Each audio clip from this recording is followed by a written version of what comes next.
I'm Big Don Luca, smoke you like my hookah. Pump fake right, then I step back in illusion. That's a boss move maneuver, billionaire entrepreneur. Mark Cuban on the viewer, put you rookies on a skewer. I stay shitting on you boys like I came up from the sewer. Used to have a lot of dollars, now I got a lot fewer. What you saying to me? I hope you save it for me. I'm about to kill the game, and I put it in my testimony. Hi, welcome to the Mainstream Mavs podcast. This is your host, Will. I'm joined here by my co-host, Jaren. If you guys joined us for our last podcast, we talked, heavily about the post-draft introductory press conference for the Mavericks with Olivier Maxence Prosper, as well as Derek Lively. Just sort of how draft night ended up panning out. Today, we're going to be getting into a lot more of the free agency rumor mill that has the Mavericks have sort of been involved in the last couple of days. It's obviously the busiest season of the year in the NBA, especially transactionally. And as Nico Harrison said, right after the draft, the Mavericks are just beginning. They are not done. There's still a lot of things they can do. They have their mid-level exception open as of right now. If they are, if they go into free agency as it currently stands, Kyrie Irving, while heavily rumored to, probably come back to the Mavericks, still, has potential to go to other teams. They still have to secure the, signing of him, probably on a max contract or, maybe like a 2+1, but definitely going to be a lot of money going out there. And then there's still a lot of things the Mavericks can do on the trade front. They still have Tim Hardaway Jr. They still have their 2027 first round pick. They still do have the assets of Jaden Hardy and Josh Green. But I think that they'd be probably less keen to trading those if they had a preference, unless something really, really good came up. But they also have the contract of Reggie Bullock, which is going to be, an expiring this upcoming year. They have the contract of Maxi Kleber. Dwight Powell's going to be a free agent. There's some rumors with him. There's a lot of, added layers to this, and the Mavericks have a lot of centers on the roster. They still technically haven't had or haven't made rather the trade on draft night where they took back Richaun Holmes' contract and also were able to accrue the 24th pick from the Kings in the process by virtue of taking that salary hit. They still haven't made that trade official, but because of some sort of I believe because they hold the rights to Olivier Maxence Prosper, they were able to bring him in and still have that introductory press conference. But Richaun Holmes is not officially a Maverick. And of course, with this recent DeAndre Ayton rumor, it kind of bodes credence to the fact that he could still potentially be on the move. The Mavericks may open this up with this deal with the Kings here to be more of a 3 or 4 team deal, be more of a deal where they can consolidate some of that salary that they just got back with Holmes elsewhere, because if they take him back right now, they can't trade him in aggregate with other players until a certain date. So it makes his contract a little less tradable.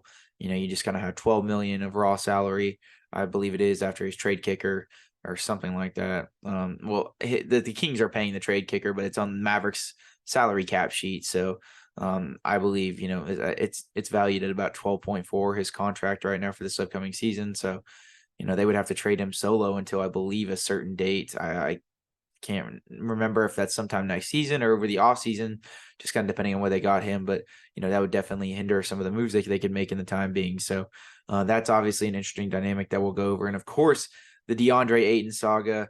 The Mavericks were rumored to have offered Tim Hardaway Jr., JaVale McGee, and Richaun Holmes for DeAndre Ayton. They did not.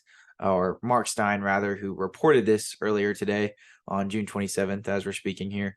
He did not preface if there was any other, outlying picks going out. I mean, I think the Mavericks have like their 2030 second round pick right now to offer, maybe some pick swaps, but barring that, you're kind of just looking at their, that main coveted asset that they have is the 2027 first round pick, which is still kind of a ways away. So it didn't mention that there would be any pick compensation going to Phoenix in that trade. So it adds an interesting dynamic there. But at the same time, Mark Stein may have just not mentioned that. So we're going to cover that rumor with a grain of salt, but it's definitely the biggest rumor involving the team as of right now. And supposedly the Suns turned it down, and they're sort of revitalizing their commitment with DeAndre Ayton, and he's ready to move full-fledged forward with this new roster.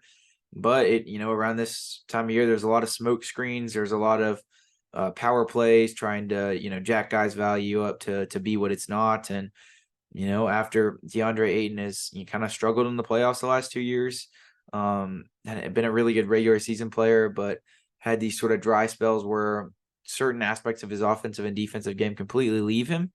It's going to be an interesting dynamic to see if he actually does end up getting moved at all this offseason. This is just a smokescreen by, Matasheba and James Jones up in there in that front office. So it's going to be interesting to see. We'll also cover, some rumors regarding Kyle Kuzma, Grant Williams, a bunch of other dudes that, that the Mavericks name has kind of been tossed around. Tobias Harris, a few wings in free agency, some guys Mavericks can maybe get with the MLE, like a Bruce Brown potentially. So it'll be a very fun podcast in terms of spinning the rumor mill. A lot to divulge into, especially with free agency a few days away. We'll have a lot of these sort of podcasts. I wouldn't be surprised if we have something like this sort of every day, but hopefully just a little bit more structured in the next couple.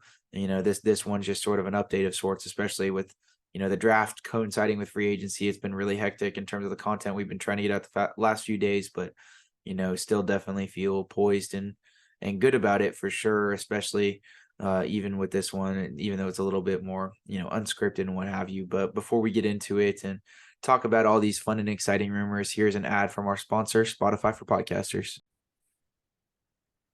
All right, Jaren. So there's obviously been a lot of rumors in the rumor mill spinning over this last week or so for the Mavericks. They've been connected to a lot of different targets that they would, subsequently either probably go after with their mid-level exception that they're poised to have.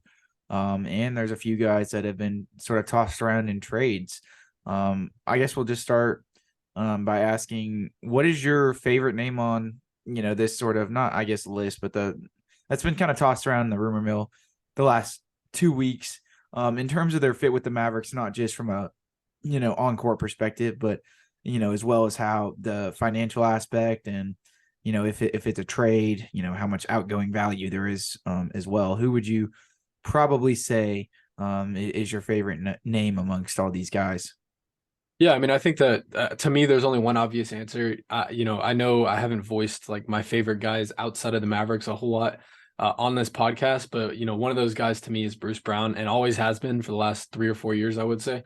I think he's just a guy that's so versatile in what he can do, what he can bring to the team. And we saw this past season with Denver, him become a more playmaking, more of a point guard approach, defensive point guard, becoming I guess flourishing into that, because we didn't know that he could be that coming in the NBA. And then, of course, with his time in Brooklyn, he kind of played like a pseudo 3 through 5, just kind of depending on whatever they asked of him. So, he's very versatile in what he could be. Now, of course, if he came to Dallas, he would have to sign for that taxpayer MLE, which is $12.4 million. Just the regular mid-level, the regular, my bad. Yeah. And with that, his role, I think, would be much more of a sort of wing conducive role. I think that we would see him probably start day one.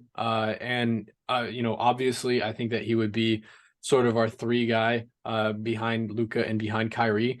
And I think that, his ability to attack the basket, we saw it in the NBA Finals. His ability to attack the basket would be pretty much 3rd best on the team automatically, maybe behind Josh Green. I guess it just kind of depends. Maybe it depends on Jaden too. Yeah, Jaden Hardy. Yeah, I mean, there's some arguments there that you can make, but instantly he would become probably the 3rd best player on this team, assuming everything sort of rounds out as is. But yeah, I mean, to me, that's the guy that sticks out the most, especially championship pedigree. Now, he played a key role on that Denver run, and to me, I think that's I guess like value that you just can't pass up. He's going to be asking for a payday. What did he make? I think it was 6.2. Yes, this the past taxpayer season. mid-level this past season. Yeah, this past season. So, he's going to be asking for a payday. And I don't know if it would be quite a pay cut by any means if he came to Dallas. I think, 12.4 using that regular taxpayer would be probably more than, what I think he would get anywhere else. So I think Dallas is probably maybe not in the front runner spot, but I think it's definitely one of the locations that is probably talked about more so than others. So I don't think it's outside of or a dark shot, that we could get Bruce Brown. I know the rumors have been speculating and floating around this past week. And, for a while there, it seemed like they were very hot, which, we'll see 3 days from now if they do come true. But to me, Bruce Brown is probably my top guy. Yeah. And in terms of the role that he would play defensively, because, he is a sort of guard, but obviously this is a guy who's kind of dynamic and he can do a few different things on offense. You can kind of run, you can run him in the short roll and he's a really good distributor out of that. But I mean, he's also just a decent playmaker. He doesn't have the craziest handle in the world, but he's just very savvy at attacking closeouts. And, he's improved his shooting a lot since he came into the league. He's a pretty reliable 3-point shooter now for a guy that I think at one point in his career, if I'm not mistaken, was like sub 30%. And, he's fairly reliable on a championship team. So he's in great shape. He's definitely like one of those dudes that you looked at and, he's like, he could transfer his basketball, athleticism and potential over to, another sport if he wanted to. He almost looks like he could be a bodybuilder, but I mean, definitely that bolsters your defense quite a bit if you're to add a guy like that. What do you think that his role defensively would be? Do you think that he, despite Luka and potentially even Kyrie being in the lineup and, all those guards, they don't necessarily have a point of attack defender. You would think that the Mavericks would round out the other two spots in the lineup with probably a bigger wing to be able to defend some guys and then a rim protector, but who knows? I'm just trying to sort of tentatively project what a lineup would look like here. Do you think that he would, be relegated to having to guard, some of these bigger wings because of Luka or Kyrie in the lineup? Or do you think that, depending on the matchup, he would still probably be the primary point of attack defender and the Mavericks would probably, not, in Kyrie's instance, probably match him up with maybe the, third or fourth kind of non-threat in terms of, guys on the starting lineup that are a little bit more one-dimensional on offense. And, in Luka's case, they'll probably put him on, the worst, opposing offensive player. Do you think that they would try to work something out like that? Or do you think that Bruce Brown's, defensive intangibles may kind of, fall off a little, from the standpoint that he would, if they're playing him strictly kind of as a 3, he would have to guard up a little bit and it would be a little tougher. No, I think day one, even with Kyrie and Luka in the lineup, I still think he's probably going to be the main point of attack ball handler or ball defender, sorry. And probably guard, the likes of Steph Curry and Damian Lillard, in my opinion.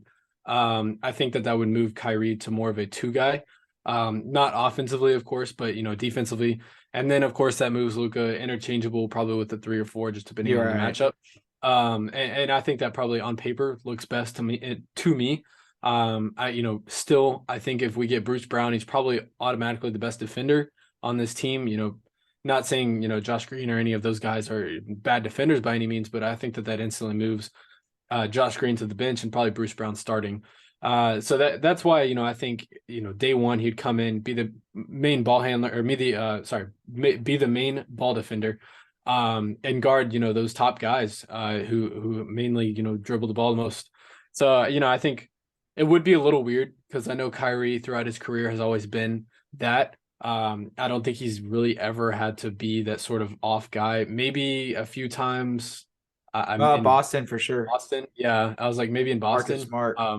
Yeah. I guess with Marcus Smart, yeah, great point.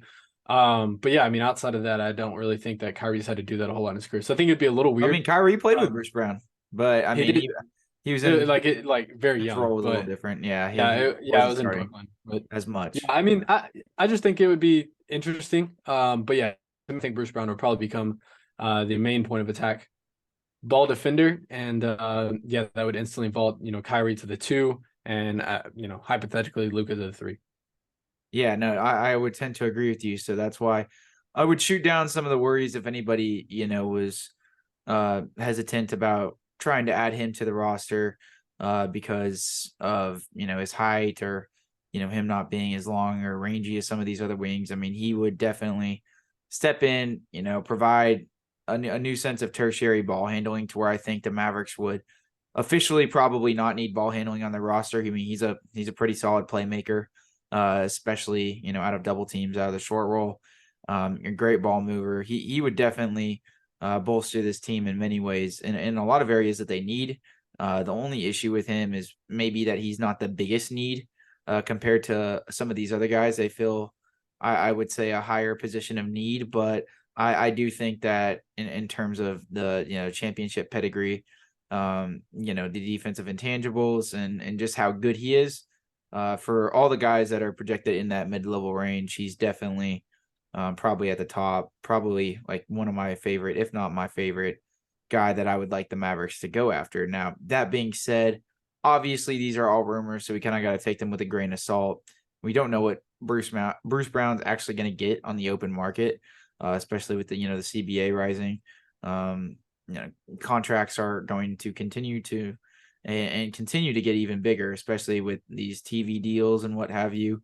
You know, subsequently increasing every year, ratings going up, stuff like that. So, do you think that he would command more than that mid-level exception after, you know, coming off a championship season, which he was a pretty integral part of that Nugget squad? Do you think he's really ready to cash in for a huge payday, or could you see the, you know, I mean, I feel like he's the type guy also, if he was to get the MLE, he would get like the absolute full MLE, where it increases every year based on the cap, to where, you know, he'd be making like 12 some odd, you know, $1 million this year, and then going forward like 13, 14, probably like maybe even 15 the last year of that contract. It's crazy to think that the MLE will be a, you know, $15 million exception in a few years. But I mean, when like literally a few years ago, that was basically right under star money. But Yeah. it's just it's crazy how the league is evolving so fast, and it's a great deal. But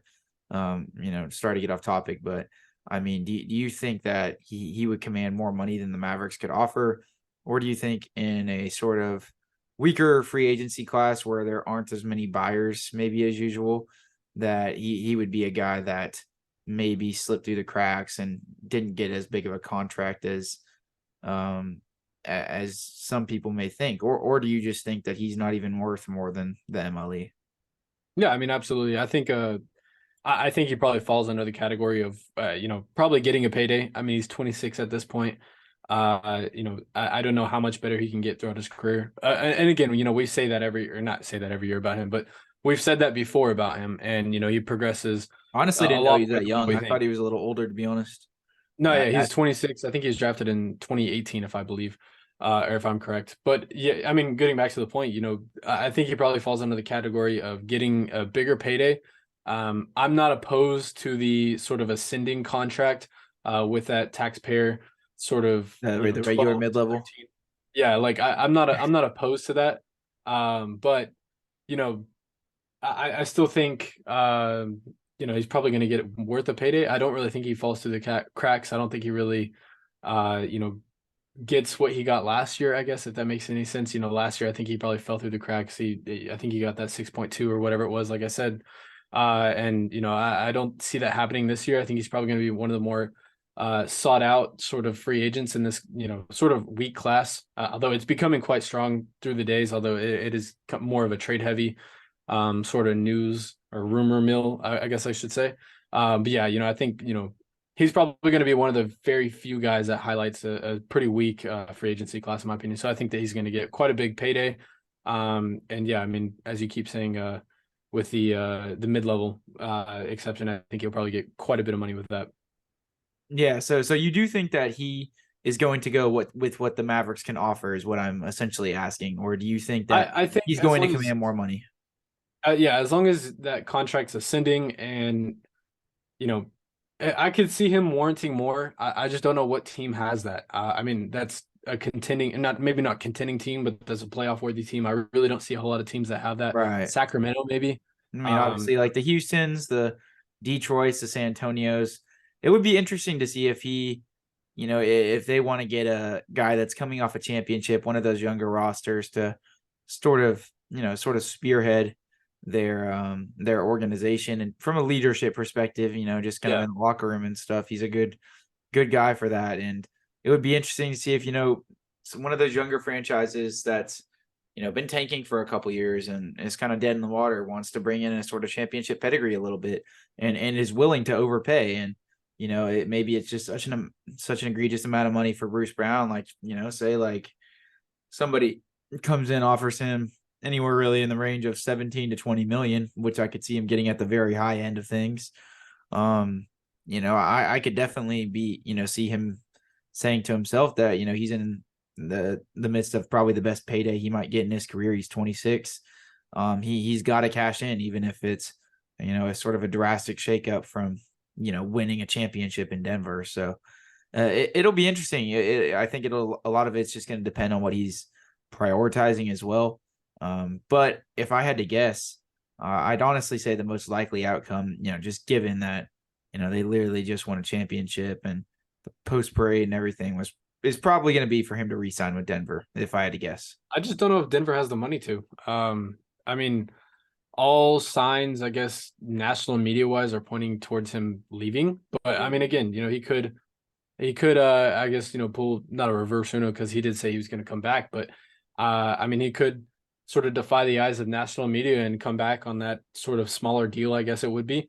And yeah, I mean, Denver could run it back fully. So he's definitely an integral part of that championship. And if they do end up losing him, it would be probably pretty, devastating on their department. So, I think whatever he does get, he'll probably get paid unless if he returns. I don't quite know. I think that you're looking that up, but I don't quite know what Denver's cap sheet's looking like or what their potential, whether it's a taxpayer or whether it's a mid-level, I'm not quite sure. But I think, in my opinion, if he wants to go get money, he's probably going to go somewhere else. Yeah, and the reason that I even hinted or said that I think personally he's likely to be back with Denver is because I do think that they're really going to prioritize him. He's a very integral part of their rotation. I could see them making some moves around the margins to potentially maybe get under the first apron, try to if they have the mid-level open up, see if they can do that. But I don't quite know what sort of cap gymnastics they would have to do to be able to, do that. And, I'm also kind of going off at the post-championship parade when, I think maybe Michael Malone or somebody, and I could be totally botching this, but I could have sworn that Bruce Brown was like one of the guys that was like, yeah, let's run it back or something like that. I think he was more so awkwardly smiling while Malone was, chanting that. So. Oh, really? That's what I more so saw. But oh, okay. I haven't watched that video in quite some time. I just remember seeing it pop up on my page. So I didn't take it into account fully. So I guess I'd have to go review that to, give my proper. I could be wrong in terms of the validity on everything. Yeah, I just don't have. I have sort of a faint memory of it. But as currently stands, the most Nuggets could offer him is, I believe, going to be the taxpayer mid-level exception since he opted out of that player option. They don't retain his full bird rights. So I think that they could give him $7.8 million per year as of right now. They could probably make that contract ascend a little bit, but that's the best that they can pull out right now. And obviously, the Mavericks, a handful of other teams with the mid-level exception can offer a little bit more. Now, it'll be interesting just kind of see what Bruce Brown, prioritizes. There's really not been a whole lot of smoke on his front other than, saying that all these different teams are interested. There definitely hasn't been any, rumors as to what Bruce Brown is interested in. Is something I've noticed. So I could see this being a situation where the Nuggets are able to, maybe make a few trades, figure some stuff out. I would honestly have to go revisit the cap sheet entirely because I after the draft, I know they did a few things. So I don't know exactly how it's going to work, but, I definitely, don't think, having watched the draft, obviously, they didn't do any cap gymnastics that ESPN was talking about in terms of being like, oh, now they can, they have enough money to re-sign Bruce Brown, or, Woj would have said something like that. And that they also happen, drafted. So. They also drafted some guys that are, similarly kind of built to Bruce Brown. Not saying they're going to be. They could be trying to get assurance from that standpoint. Yeah, because they did get a few. I think Jalen Piggott was a guy. Who kind of has a similar build. and they got a few point of attack sort of ball handlers and guys that can defend ones and twos and stuff like that. So it'll be interesting to see what him and the Nuggets prioritize. But despite my sort of preconceived notions of guys wanting to come back to a championship team and that team, sort of doing whatever they can to cater that, at least guys that are integral parts of the team. Something we've seen through the Warriors without the years, at least in the direct year right after a championship, not necessarily in the in-between years, like where we just kind of saw with Jordan Poole, who just left. It would be interesting to see if they retain him or not, but because of them going all the way and literally winning the championship, I'm not just going to blow that off and say that has no credence to it in terms of how they may try to potentially get under paying the tax, being able to offer him the mid-level exception. But they got a very stout and very synchronized sort of team right now. So it'll be interesting to see like who all they would have to, whose contract they could get off, stuff like that. It would definitely, I don't think would be an easy maneuver to say the least. So I'm very intrigued. I think just strictly because of money. He's going to be poised to be on the open market. Now, it's going to be interesting to see what happens, I guess, throughout, the one of three sort of options. One being Denver works something out to where he can come back. Two being, he signs somewhere like Dallas or maybe with another, contender, or at least not even contender, but playoff team that can offer him the mid-level exception that isn't, too hard struck by the cap.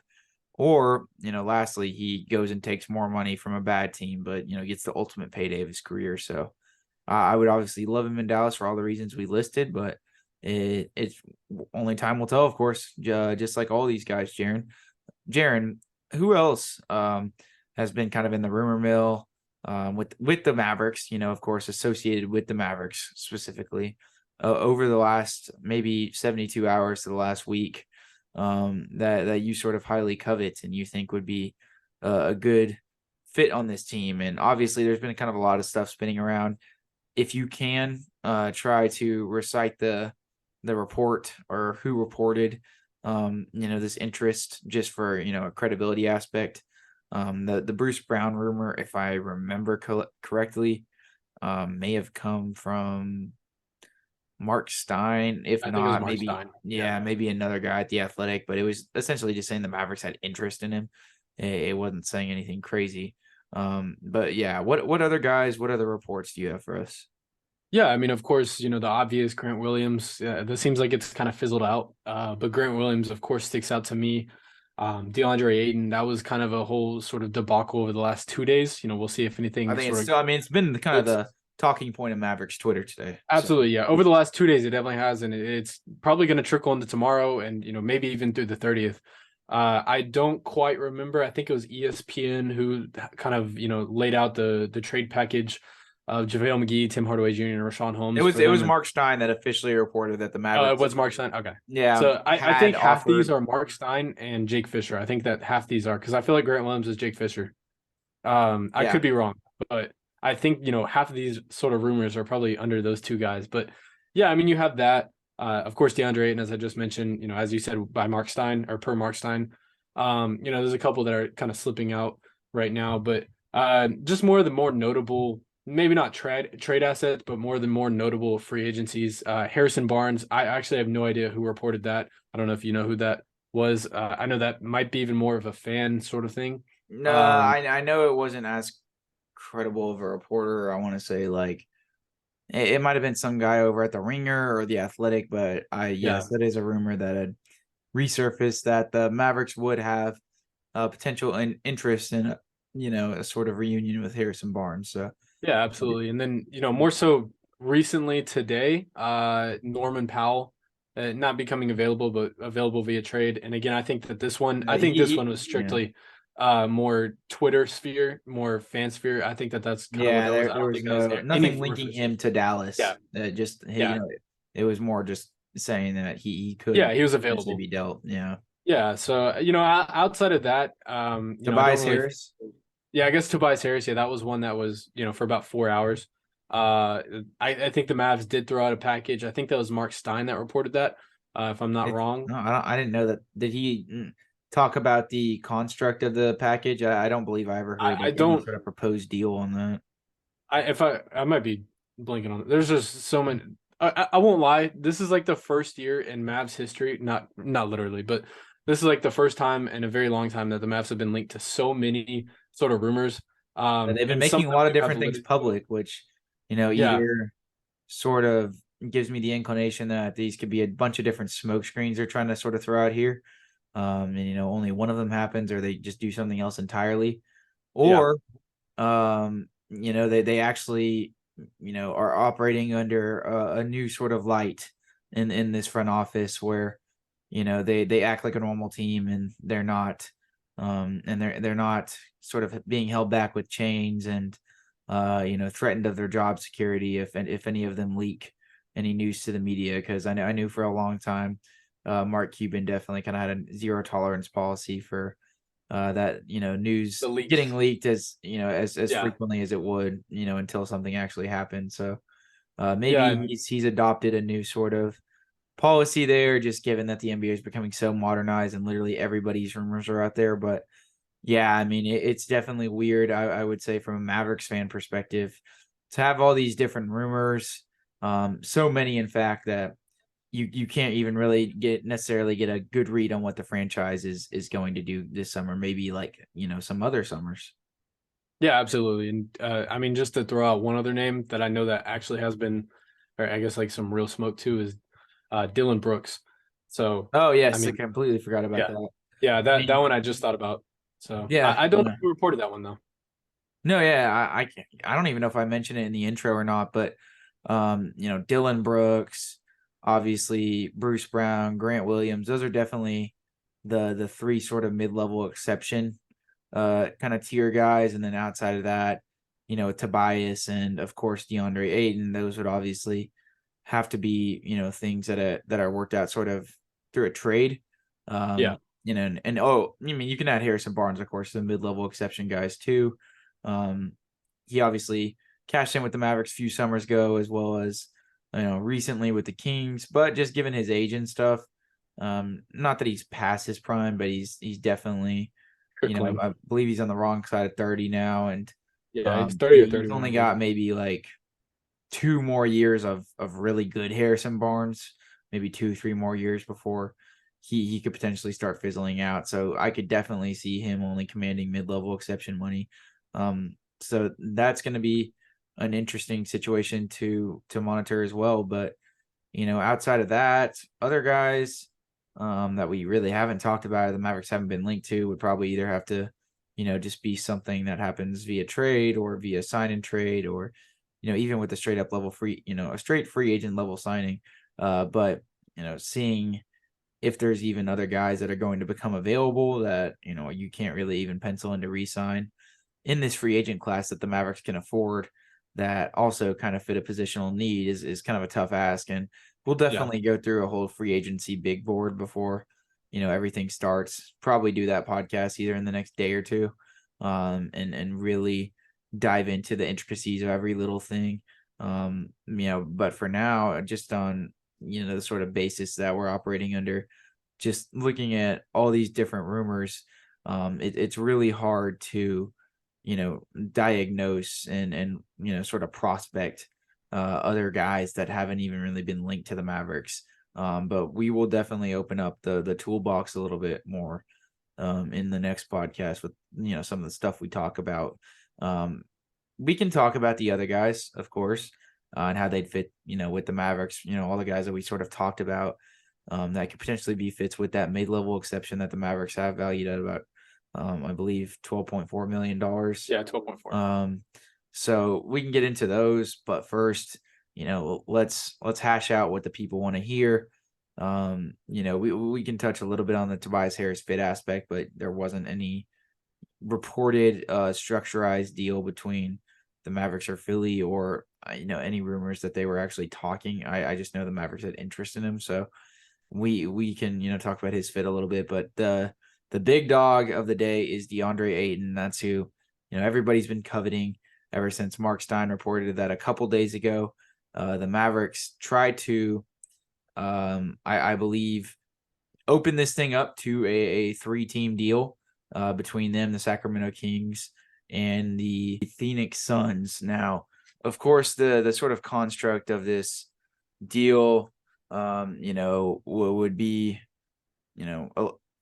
essentially Tim Hardaway Jr., JaVale McGee, and Rashawn Holmes being sent to Phoenix, and the trade that the Mavericks and the Kings that they already have sort of still being in place, other than the fact that Rashawn Holmes is being segued to Phoenix, and to do that, the reason that there would need to be a third team is because if Rashawn Holmes, and Olivier Maxence prosper, once that trade is made official, the Mavericks can't trade Rashawn Holmes in aggregate with another player for a certain amount of days. I don't know exactly how long that is, but they can only trade him by himself, essentially, which obviously makes his contract a little, less valuable, a little harder to move. So, given those options, what do you think about the proposed deal that the Suns ended up denying because they did not want to take back JaVale McGee's money?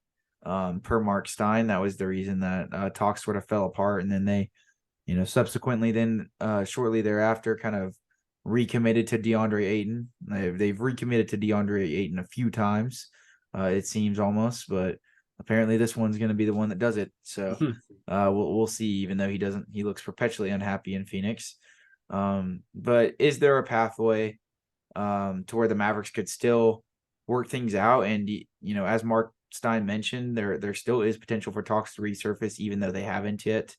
Maybe Phoenix is, kind of trying to gauge the value of Ayton, or even more so, just, trying to put some, smoke in the water, try to bolster his value on the open market a little bit more than it is. Is there a deal to be done for the Mavericks and the Suns here? Will it end up materializing between the two? Do you think talks will resurface? And, after that, we can get into the fit of DeAndre Ayton even a little bit more if you want to.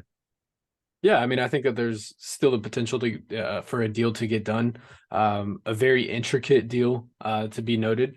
I mean, there's a lot of things that have to be put in place either beforehand or afterhand to make this deal, even better than not what it would be, but just to make it better in nature.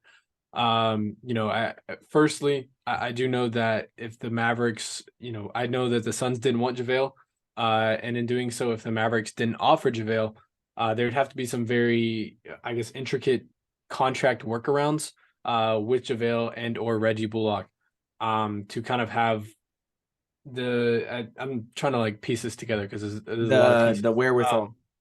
The wherewithal to, and also to keep that mid-level that mid-level exception. So the thing is if the Mavericks do trade for DeAndre Ayton with that Tim Hardaway Jr. and that Rashawn Holmes package, the Mavericks would essentially lose out on their mid-level exception, which is 12.4, which we have said before, but they would essentially lose out on that.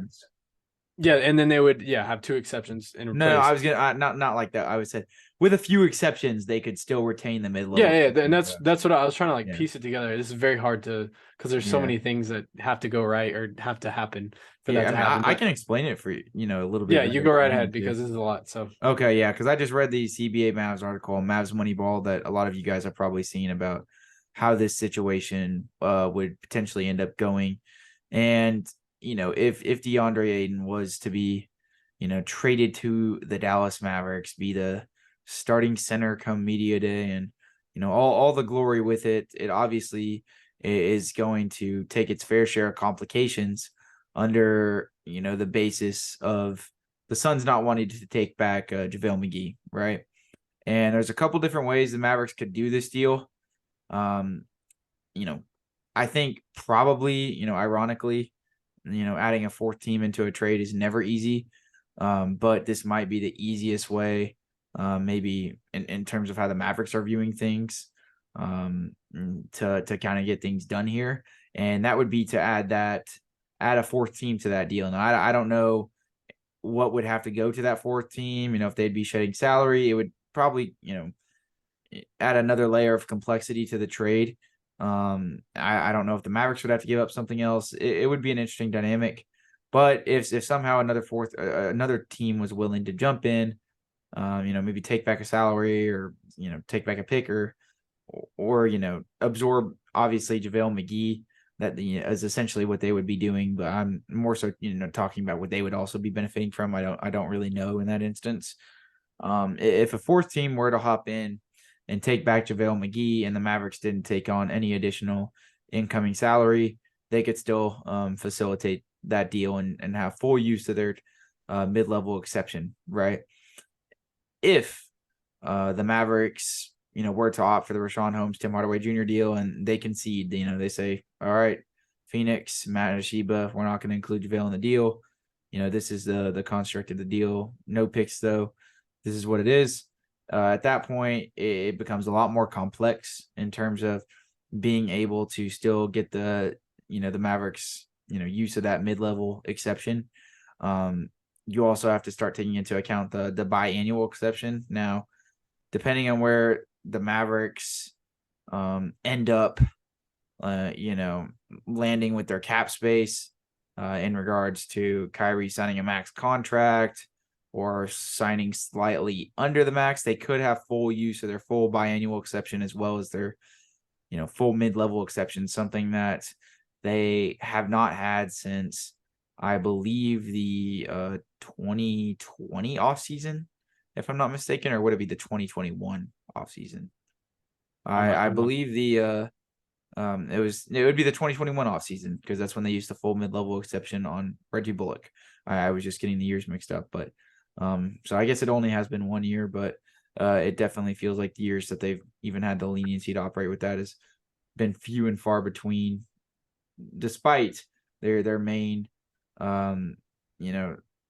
currency of exchange with players essentially being free agency, which is malpractice in itself. But we can reserve that for a gloomier day.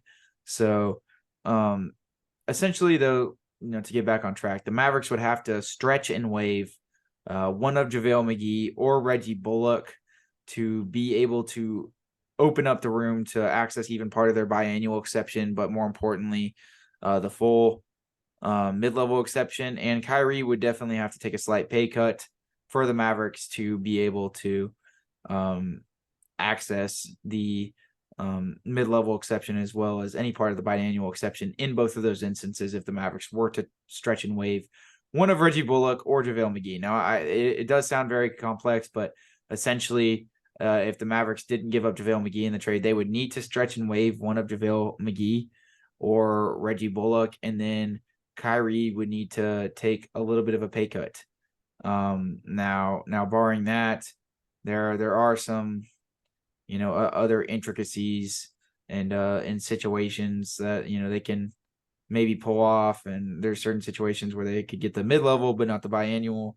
But at the end of the day, it is a pretty rigid sort of, cap sheet that they're looking at here.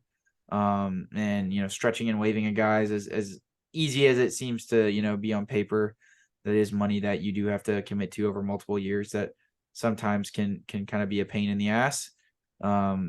In the Mavericks instances, I don't think that they would be, too egregious of contracts to where they couldn't manage them or anything like that. But, it's just a lot of moving parts, also relying on Kyrie to resign, and you can't get anything back for those guys in trades, of course. They just become dead weight, ready to get claimed by another team. So it's definitely not the most equitable option. It's definitely not the most cost-effective option. But yes, the Mavericks can sign, they can trade for DeAndre Ayton and still retain the mid-level exception, only giving up Richaun Holmes and Tim Hardaway Jr. It's just a lot of different gymnastics to get there, with the cap, and it does limit some of the other things they can do as well. in terms of maybe getting the biannual exception.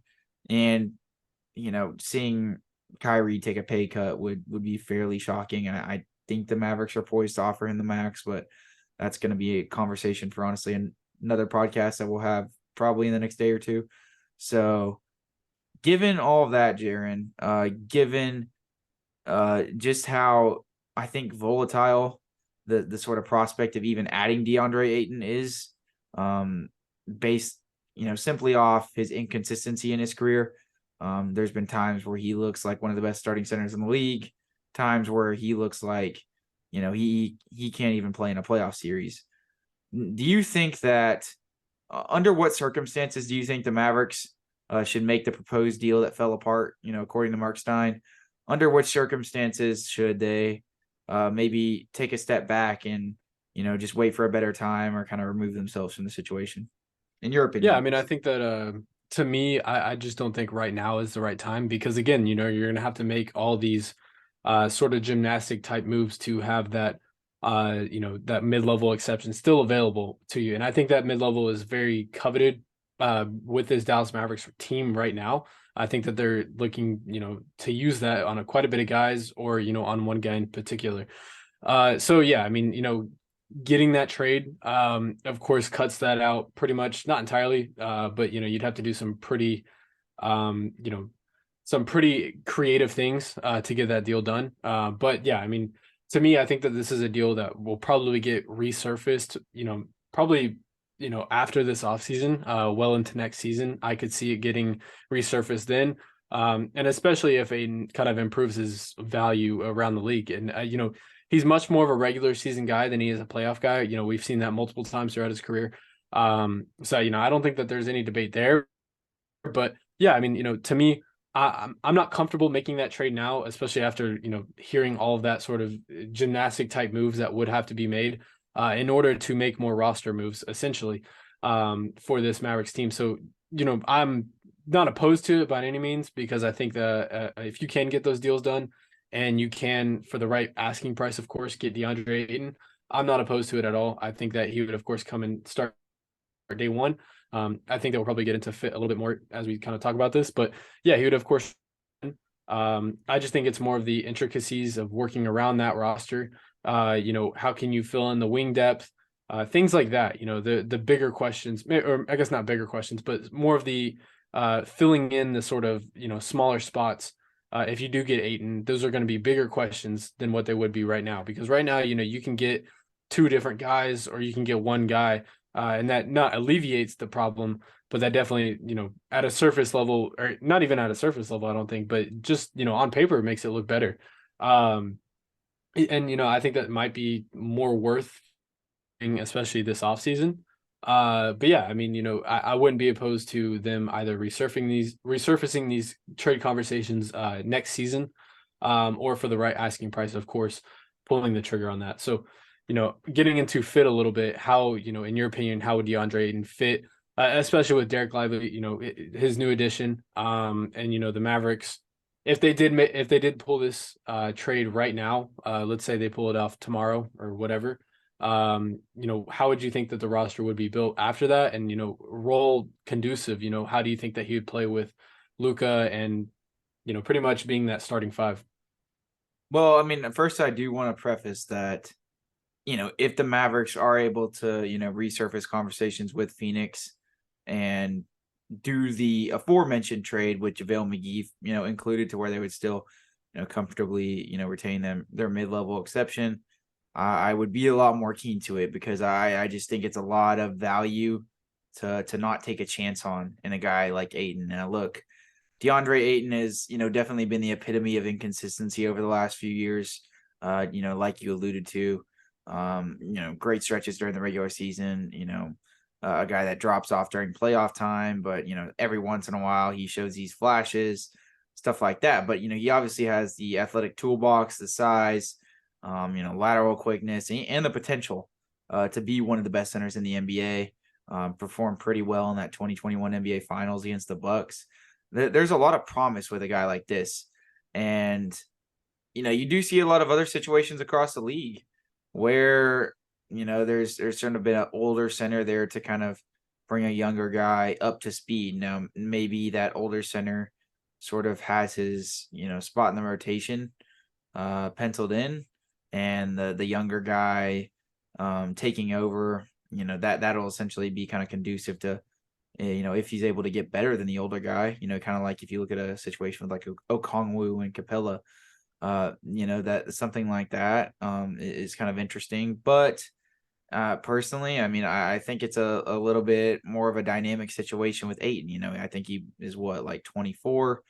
Yeah. He's been a guy that, is definitely, I wouldn't say he's a locker room cancer. I wouldn't go that far. He doesn't seem like a, malicious guy or anything like that towards his teammates, but he's definitely been a weird personality in the locker room. Has had his, headbutts with Chris Paul, as well as, former head coach Monty Williams. He's now, of course, the head coach for the Pistons. So there are obviously a lot of different things that you may have to sift through when you're bringing a guy like this on, especially with a guy that's, as high character, has as high of charisma as a Derek Lively does. Would Ayton be looking at this as more of a mentorship opportunity to get Lively better? Or, is Ayton looking at this purely from a competition standpoint, almost feeling disrespected that he got traded to a team that just selected a center in the first round of the draft, in the lottery? I don't know, right? DeAndre Ayton is an interesting personality, and I think it would definitely breed some good competition between the two, to say the least. It would force the Mavericks to make tough decisions a few years from now that could ultimately actually pay huge dividends if both of those guys end up playing good and they're forced to move on from one of them and consolidate help to other places in the roster once they really just need one of them. That being said, though, $30 million is a lot of money to commit to a starting center, especially one who is no guarantee of being an all-star. Could potentially be this player for the rest of his career if he continues on the current trajectory he's on. Especially a guy that has, I wouldn't say is non-committal to basketball, but his love for the game has maybe been questioned a couple times in his career. As well as a guy that is widely regarded as one of the more inconsistent players in the league, in terms of being able to get 30 and 15 one night, then less than 10 points and 10 rebounds the next. So I don't know how much I like it and think that he's just the ultimate veteran guy to come in and bring Derek Lively up to speed. I don't know if I'm going to subscribe to that theory. I also, am not going to say DeAndre Ayton's the worst human on the planet ever and would completely hinder the growth of Derek Lively, because we've seen other scenarios where, a center has kind of come out of getting mentored by an older, veteran center successfully. But Ayton is a guy, just given his contract and his sort of status and, his own sort of personal identity as a player, especially being, in a situation in Phoenix where he probably wants more touches. He thinks there's too many mouths to feed. I think he would want to be a sort of not focal point, but a very integral part of the Mavericks' future as well as their offense going forward. And it does create a weird sort of logjam there with Derek Lively. I'm not saying that it's completely irreparable, and it's not something that they couldn't pull off and it still becomes successful in a couple years. And at the aforementioned price that had been thrown out, I think I would have to agree with the deal, because it's just too much value that you're receiving when you're not really giving up a whole lot. You completely bolster the front court depth, at least on paper. Still have that first round pick and the mid-level exception to be able to wheel and deal in terms of adding trades. In terms of adding wings. It's just too good of a situation to pass up. But there obviously are a ton of moving parts in the deal, and I'm definitely not going to say it's my first surefire preference over using the trade pieces we have currently, like Tim and stuff, to maybe get in a bigger name wing, an area where I would say there's a little bit more positional need, especially defensively, especially after getting Lively. I like Olivier Maxence, Prosper, Omax a ton. I also have some skepticism as to how high in the rotation he'll be able to play. Coming in as a start, at day one, I don't know if he's going to be able to start and stuff. So I would be more inclined to use it for a wing if the package, though, like I said, it is literally just Tim Hardaway Jr., Rashawn Holmes, and JaVale McGee. I can't say that I would say no. I just think it's too much value to refuse. But that's my whole sort of synopsis on it. I'm honestly kind of torn, but it's exciting because it's one of those things that I can talk myself into, but I can also talk myself out of. I would say that it's a deal that I'd be extremely excited from the optics perspective of the Mavericks bringing in Ayton. That's just an insane offseason, especially considering that if they do that, especially seeing that they've pulled out of the deal, if it means not retaining that mid-level exception, because the Suns didn't want to take back JaVale.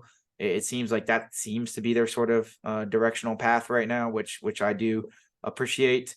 If they were to do it and still retain the mid-level exception, I mean, I'd be shocked, excited, but I mean, needless to say, I definitely wouldn't be short of skepticism in terms of how this could end up being a very bad deal in a couple of years if DeAndre Ayton's value as a player just continually got worse. There ends up being bad chemistry between him and Lively.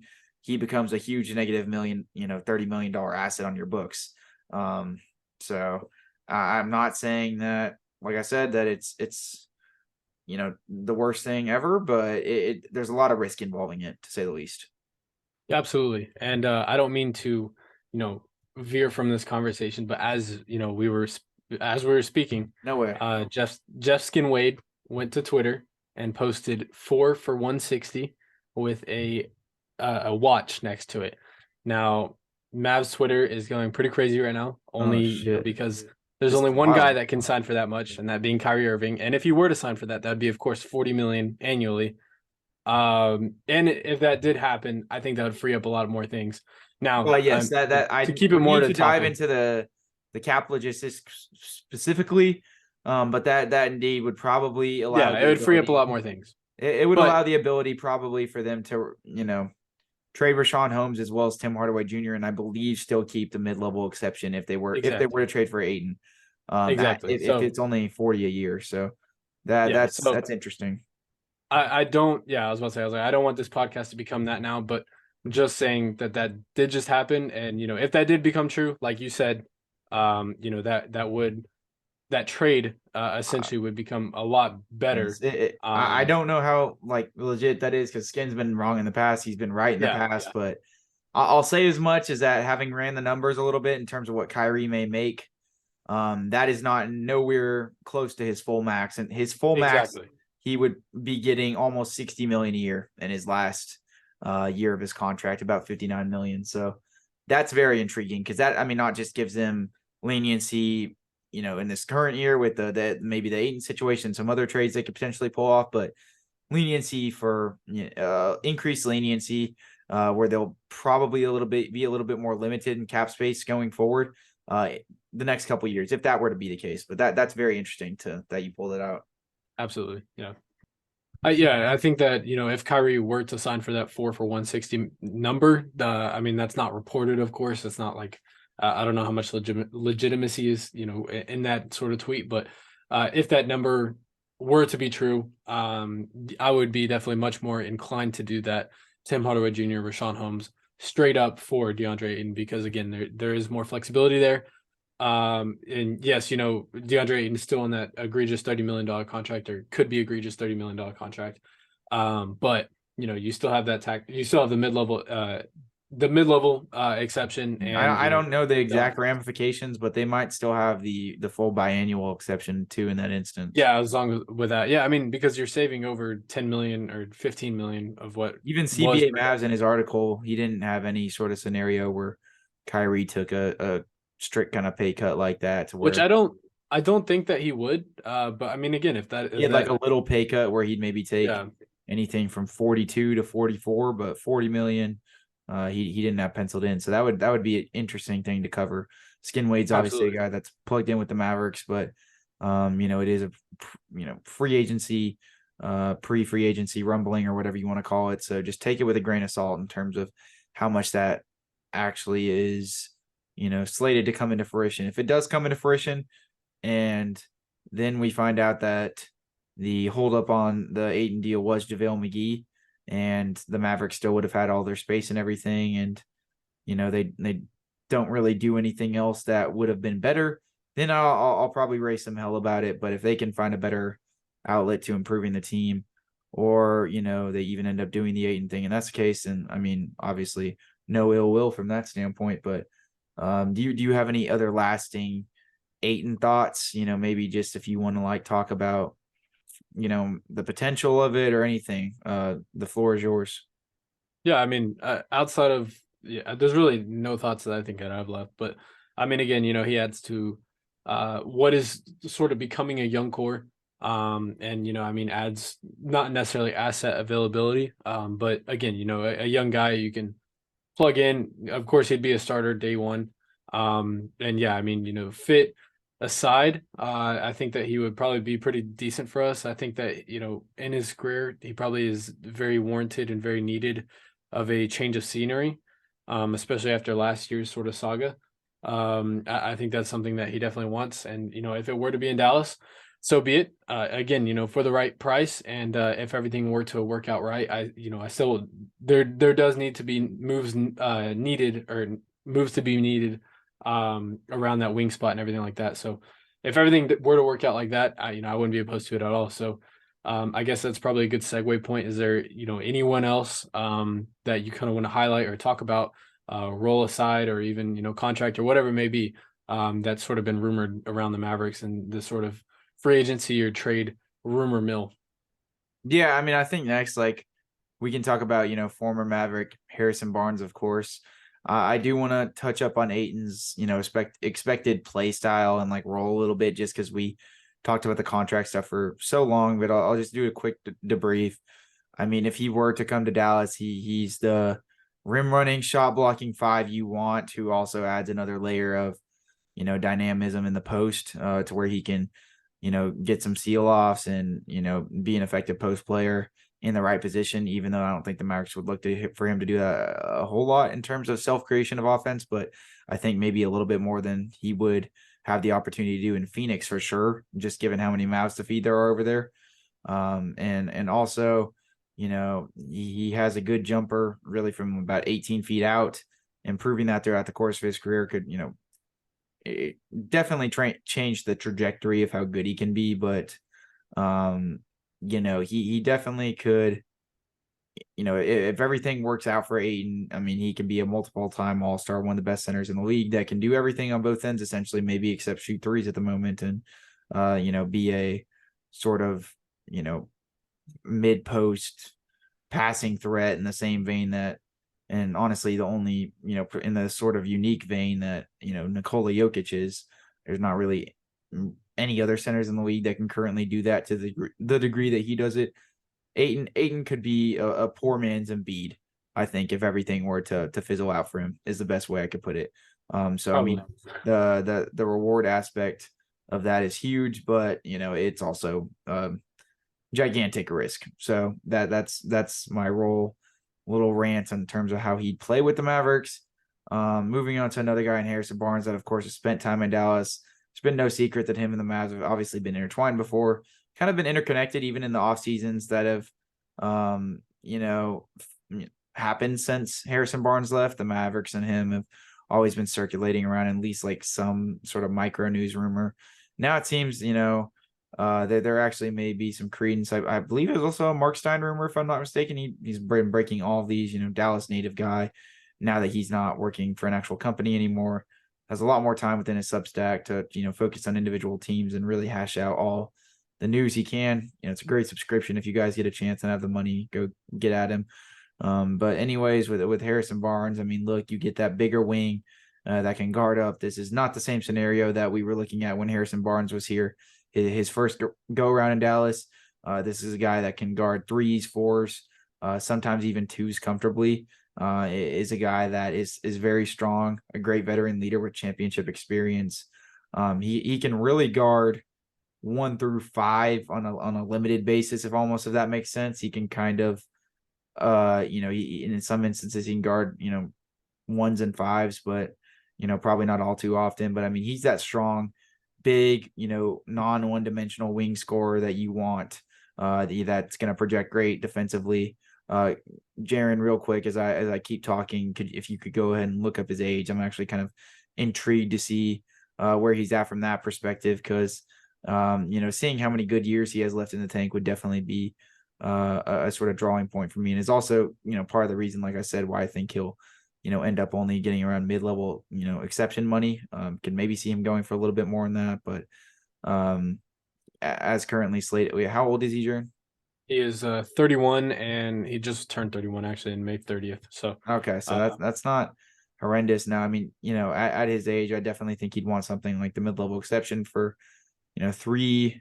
I'd be a little bit more hesitant to give him 4 years, but 3 years for sure, I think I would do, especially if the contract's ascending or whatnot.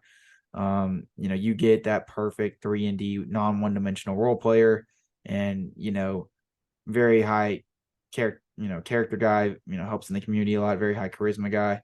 I really can't think of anybody else, and I know that we didn't compare Omax to him later, but I honestly see a lot of his game in him.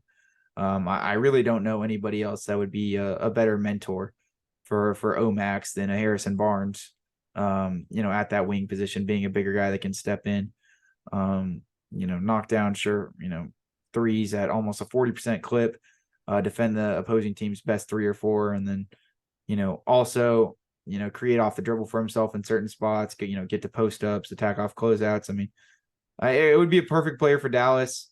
There are obviously some better options, just kind of age related, and some guys who are even like better defensively, kind of like we talked about with Bruce Brown. But I mean, Harrison Barnes, I would love in Dallas.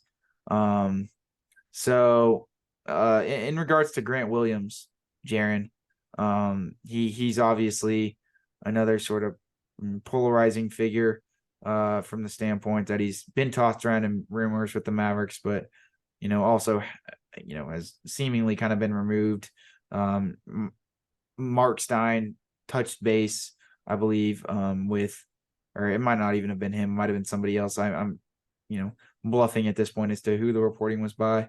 But after the Mavericks had interest in Grant Williams as a potential sign and trade candidate, it almost seems as if that option has not been removed, but it almost seems like there's waning interest from the Maverick side, or they just don't know if they'll be able to get him or what. I don't know the exact ramifications of it. I think we could sign Grant Williams to the MLE, or just a contract outright, given it would have to be a sign and trade because he's not a free agent this year. So or is he a restricted free agent? I believe he's keep restricted forgetting. free agent. Okay, I apologize, guys. I keep forgetting the ramifications of Grant Williams' deal over the last week or two. I saw somewhere that he was on the Celtics books, and then obviously I'm pretty sure he's actually a restricted free agent, but he definitely is, after now that I remember it. But seeing if he would be available, if because Boston obviously is operating over the tax, and they got a different dynamic now, adding Porzingis.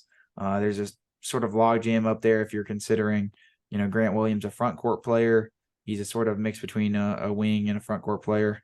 It's an interesting situation. Nonetheless, I do think that I would be fairly keen, obviously, to adding on a player of his status. I mean, he's essentially the perfect sort of guy who can guard 2 through 4, is very big bodied, can even anchor down and guard 5s just because of how stout he is, and how well he's able to bang in the post and what have you, and tag the roll man. Just a very rotationally sound defender, knows what he's doing at all times, shoots the 3 ball at a high clip. He can attack off a closeout.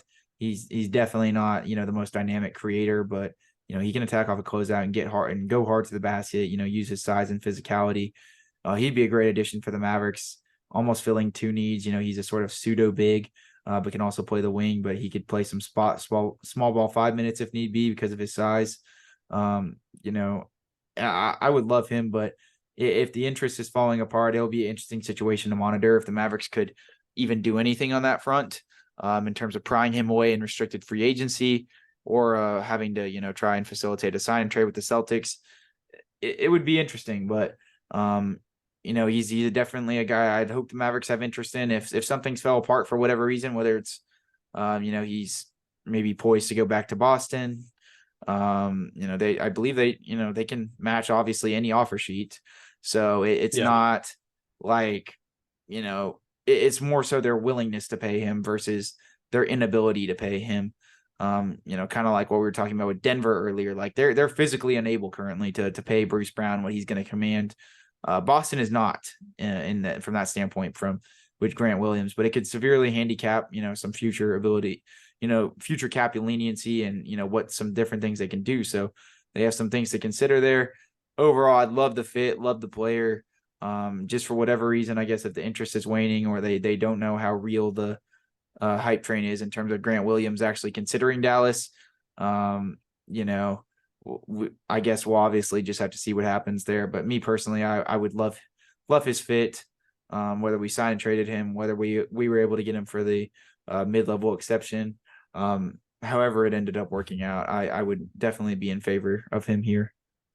Yeah, absolutely. I know this is kind of more on a lighthearted note, but I don't tweet very much on I guess like just make active tweets. I don't tweet very much, but one of the tweets I did make was a Grant Williams tweet. So, I'm definitely in the ballpark of getting him in Dallas some way, shape or form. I think that his asking price is probably going to be quite more expensive than what we, are kind of wanting to pay.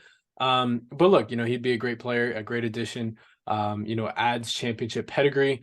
And, he's a younger guy, of course. He would add to that sort of, wheelbarrow of guys on the younger side that, all of a sudden the Mavericks have built up, and he would definitely add to that sort of list of guys. And, he would have a bigger role, of course, here than he would in Boston. Boston is just so rich in pretty much every sort of roster spot that is known to man, that he's kind of not buried on the bench at all, but he has a little bit of a smaller role than he would have here. He'd definitely be probably coming off the bench, maybe starting. That you could probably argue that.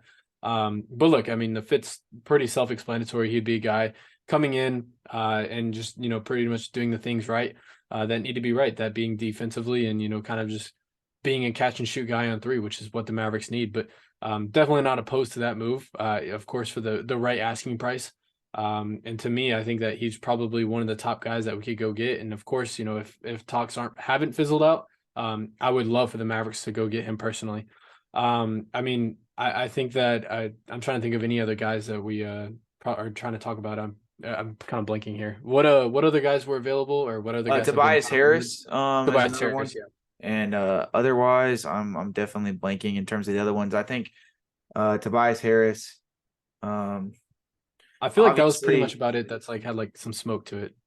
No, yeah, in terms of things that have had some real credence to them. I know there was some pre-draft stuff with Jared Allen, but yeah, I don't know. It seems like that was completely fizzled out now, according to some sources. So after the Lively selection, Tobias Harris, I think he'd be a good fit. He's not the best defender in the world, but he's definitely a good defender. Can defend threes and fours well, has really good size. He's 6'9", pretty solid length. He's obviously a guy that, can create for himself. He's a decent shot creator. Just being able to operate as a post-up guy from the mid-range area, as well as be a good catch and shoot three guy. But, his self-isolation stuff has definitely, kind of, been sidetracked a little bit ever since he went to Philly. So it'll be an interesting, sort of scenario if he were to be traded to Dallas. But that would have to be a pretty, big package if that were to come into fruition. He's he has a lot of money on his contract. I think it's damn near $40 million. I don't know if he's an expiring, but I know he doesn't have many years on his deal left. Yeah, he's obviously a guy that's going to be tossed around in a lot of mock trades and stuff till something actually comes into fruition for quite a while. So it'll be pretty interesting to monitor his status in relation to, him being on the trade market and stuff. He had a quote today where he was kind of shitting on some Philly fans that were, obviously a little maybe too keen to trading him to his liking, I guess. But he, could add a lot to this Mavericks team from a defensive perspective, definitely a size and rebounding perspective. And I like his fit offensively, especially as a catch and shoot guy that can attack off a closeout. Definitely not a one-dimensional offensive player. You'd almost hope with the Mavericks that, given that, their focal point of their offense isn't a center, that he would maybe even have to do a little bit of less offensive creation with Luka and Kyrie, be a little bit more complimentary, which I think would honestly serve him well, could help him focus on his defense a little bit more, open up that aspect, because he is a really long, rangy, big guy that can guard 2 through 4 well. So, and, he's not, like I said, he's not the most insane guy in defense, but a lot of it kind of seems effort-based sometimes. And, when he has to guard against ones and fives, he either just doesn't have the size or lateral quickness in both respected instances. So, we're looking at a pretty good, prospect here if the Mavericks were to trade for him. It's just a very high dollar figure to try to get up to, and I don't know if they would be able to make it work, to be honest. But I would like the fit. Yeah, absolutely. I think Tobias Harris, pretty much would become that sort of third guy. And speaking to our second guy real quick, this is kind of breaking news that literally just came out like 5 minutes ago. Kyrie Irving, per Adrian Wojnarowski, is fully expected to stay in Dallas. Oh, wow. Which, yeah, that came out like legit like 5 minutes ago. So that's a pretty big report. This has turned into the Breaking News Kyrie podcast. Live reporting. But yeah, to get back to your point, Tobias Harris would be an amazing fit. And again, I'm not too keen on it because I think that it would be a huge asking price. But yeah, I think to kind of tie the whole Kyrie news back together, because we don't really have any more guys to talk about. This is essentially the podcast would end. So that is crazy news. I'll say as much as that while this was an expected thing, almost for Kyrie to come back, and there was definitely a lot of reading in the tea leaves you could kind of do in the days leading up to this, that something like this was going to happen. To see that tweet is a huge relief. Now, finding out the contract figure and everything obviously will be reported July 1st, but this is great news. There's definitely a little bit more relief now when we're talking about the structure of this team. We don't just have to say, now that's if they keep Kyrie, we can say that, if that's, with Kyrie coming back.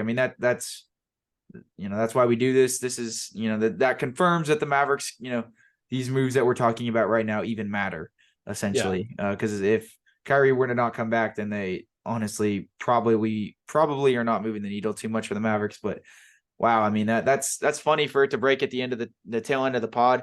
Not anything too shocking, but a huge sigh of relief for a guy that has had some, it's kind of been volatile from that perspective. Definitely some of our better on pod live reaction news that we've got here. And I'm just really happy Kyrie's coming back, Jaren. I don't really know how to open up the discussion beyond that. They haven't even tossed out a contract figure or anything, and it'll be interesting to see what if Skin Wade says comes into fruition. It's funny to see that his tweet was really only, less than an hour before Woj's tweet. Yeah. So if we get a contract figure, it'll come July 1st. That'd be great. It obviously had been widely reported that Kyrie was on the horizon to come back to Dallas, but now it confirms it. Do you have any other lasting thoughts about this, Jaren? Are you excited? What's going on right now? Yeah, I don't know if it's necessarily 1000% confirmed. So I'm now 95, or I guess 99.1% sure that he's going to come back to Dallas. But having that sort of confirmation, I guess, to all of our sort of beliefs is definitely reassuring. Kyrie again, has had his not troubles, but has had a little bit of a past history of doing these things and kind of going back on what he says. So to have it not necessarily fully confirmed, but to have it from especially Adrian Wojnarowski that's kind of confirmed, it definitely feels really good. I think that this really does open up a lot of things, off season wise, I don't know if the front office, knew this going into the offseason, that Kyrie would likely re-sign or whatnot. But just from a front office perspective, if this was news to them, or if that, as of today, if they were kind of figuring this out, this definitely frees up a lot of things, and this frees up a lot of brain power to go get different deals done, and to, of course, include different guys and get things done. So, I think from that perspective, I'm looking forward to what the Mavericks can do. Of course, this came out on June 28th, that news. So, if there is any credence to that, that gives the Mavericks a few days now to go make some free agency moves or drop a free agency big board. I'm sure they have already, but I'm just saying, from a brain power perspective, this definitely takes off a lot of relief from their perspective. So I'm excited. We didn't go watch Kyrie's last game, or one of his last games, and from that perspective, I'm excited, and I will safely say now that I'm going to go buy a jersey. Oh yes, no, 100%. Number 11 jersey. The reading's been the tea leaves. I mean, this is just great news that we're breaking out here on the Mainstream Mouse podcast. Where else are you getting this sort of live coverage at 1:02 a.m.? Who else is recording right now besides probably our public enemy number one, Locked On Mav? I'm just joking.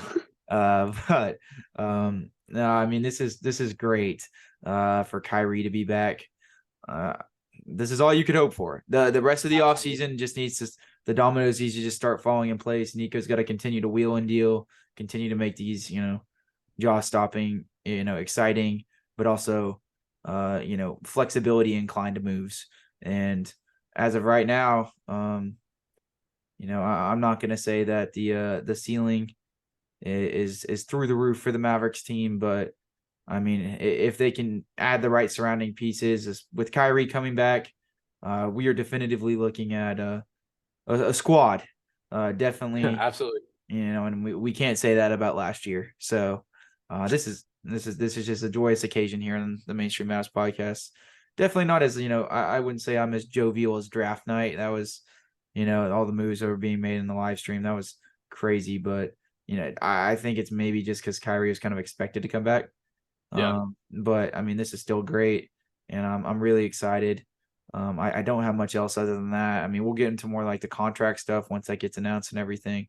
But seeing the implications of that deal, kind of like what Skin Wade tweeted and everything, is going to be huge. So we're going to monitor that with a very close eye. But I mean, just very excited. Kyrie is back in Dallas, and we can continue the 77-11 hype train, to which I tried to copy the Brooklyn Nets flow on Twitter the other day and market them as 7-11, but everybody got pissed off. They're like, no, Luka shouldn't go back to 7. 77's too iconic. And I'm like, I mean, Kobe went from 8 to 24. I don't see why it's such a big deal if he was to do it like mid-career. I think it would be cool, but I kind of got some flack for that. But the duo continues, and I mean, they're great friends. And I mean, I love Kyrie's. I love the chemistry that he holds, with his fellow teammates, as well as, the sort of energy and, spiritual side of things and the charisma that he brings to this team. I think it'll all be great from an off-court perspective as well. He's always donating to all these different charities, always working in the community. I mean, I think it's only good things here on the Mainstream Mavs podcast after having received this news. Jaren, do you have any other thoughts? Yeah, I mean, I got nothing. Welcome back. I'm blanked here at 1:05, Jaren. I'm blanked. We are blanked here at 1:05 a.m. Yeah. Look, I mean, Kyrie coming back, of course, is great news. So other than that, I think probably wraps it up, if we're being honest. No, yeah, but it's a great way to end the pod off on. It is a great way to end the pod. We appreciate you guys for listening this far on. We broke the news. Kyrie Irving is back in Dallas. Let's freaking get it. Fudge. Yeah. You can cut out the last second, last 30 seconds of this podcast after I said that. I apologize, but nonetheless, if it still somehow makes it past the editing stage, that it really just went to show how excited I am. It just truly encapsulated my excitement. And exactly, you know what could truly encapsulate some of our audience's excitement, Jaren? What would? If they were to go follow us on Twitter at Mainstream214 and to go like, comment, and subscribe to our YouTube, comment what is going to be Kyrie Irving's Down contract below. with the Mavericks. How much money is he going to be getting? He's obviously staying now. This is a huge deal. Comment how much his contract's going to be for. Is it going to be the reported figure Skin Wade said, or is it going to be even more or less money? Let us know. Also, make sure to follow us on Spotify or Apple Podcasts or wherever you get podcasts for that matter. We're on almost any podcast platform, listening wise, from Anchor to Google Podcast to Amazon Music. Like, we're on everything. So we really appreciate it if you guys would give us a 5-star review, or at least turn notifications on, follow us, whatever you guys want to do to appreciate, show your support and appreciation for our podcast. We would mainstream Mavs appreciation. Yes, we would really appreciate it. Also, give us a review, even if it's bad. We welcome all feedback. We're individuals of the people, and we are right now individuals of we are in the A11 even tribe. Hela, for the community. Jaren is the type beat I'm on right now. Hela. Do you have any other words to end the podcast, Jaren? Jovial. I don't know. That's something that I could come up with. So we'll stick with that. Jaren just needs to stop. He has no vocabulary. He should be a podcast host. This has been the Mainstream Mavs podcast. Kyrie Irving back in Dallas. Potential free agent targets you may need to look at. We're going to be doing a bigger free agent board here probably in the next day or two, where we really dive deeper than you could ever imagine. So stay tuned for that.